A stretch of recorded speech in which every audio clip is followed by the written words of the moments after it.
Hare Krishna, pranams. There says cafe. I'm not in a cafe. um, it's just an old door that used to be on an internet cafe. Okay, answering a couple of questions.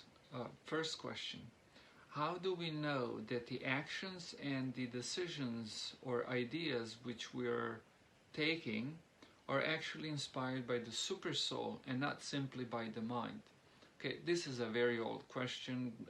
Those who are connected to the Hare Krishna movement probably heard it 2 to 3 billion times.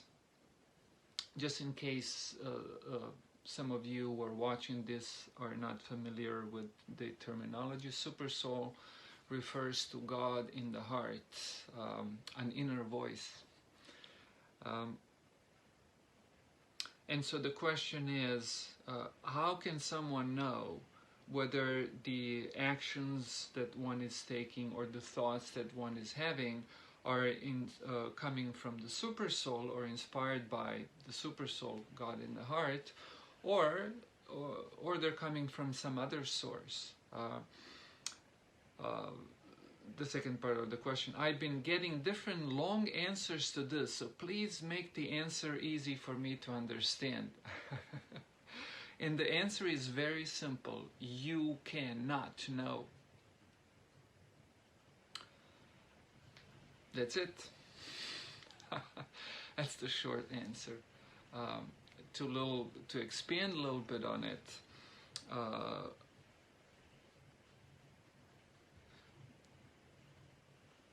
we may think we know, we may be convinced that we know, but we actually cannot know certainly.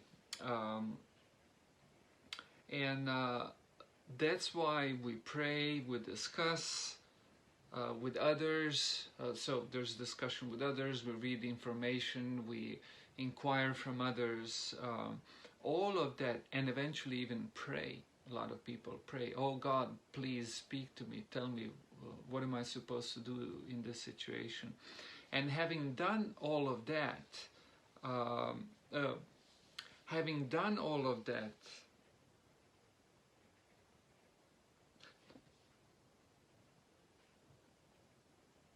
we do all of these things in order to hopefully get it right.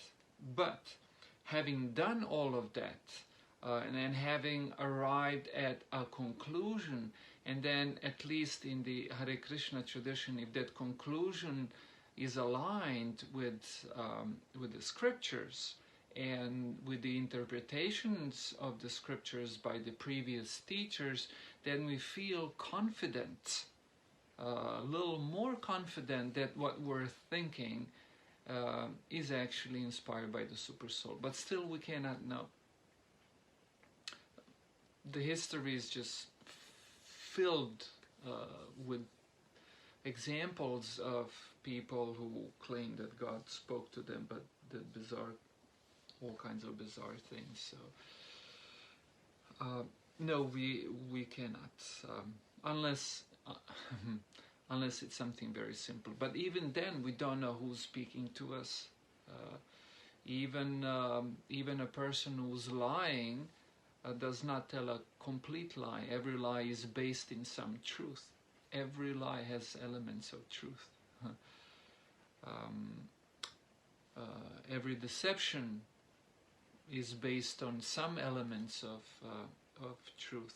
So that's why we really cannot know whether it's our attachment speaking, our healthy, unhealthy attachments, our tendencies, our impressions, our fears, all kinds of things, or maybe the super soul.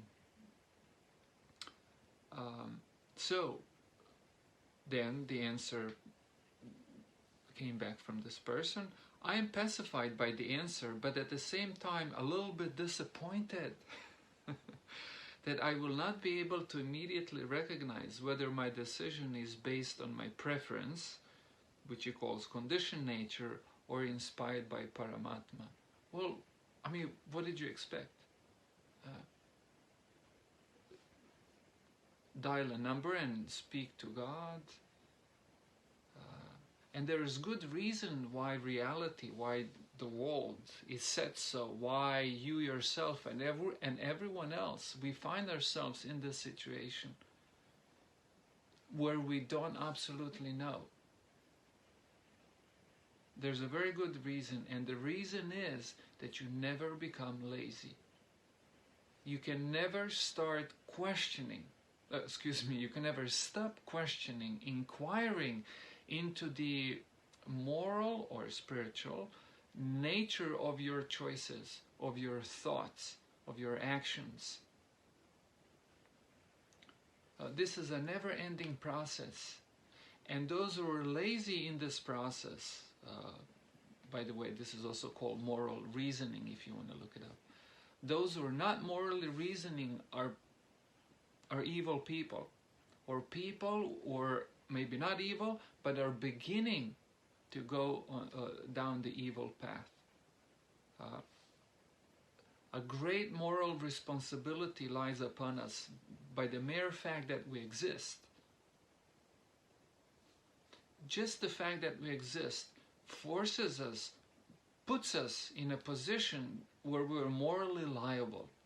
Everything we do, even things we think, have effect on ourselves and others. And that's why it is imperative that everyone is always striving for moral or spiritual purity.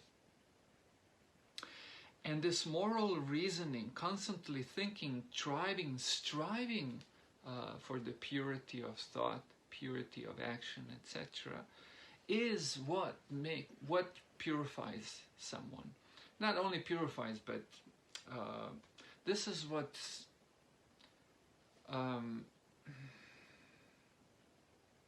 in some ways, this is what brings about blessings, God's mercy. And this is what makes someone wise. Those who don't want to do this, those who simply want to dial a number and call God and have God tell them, are just lazy people.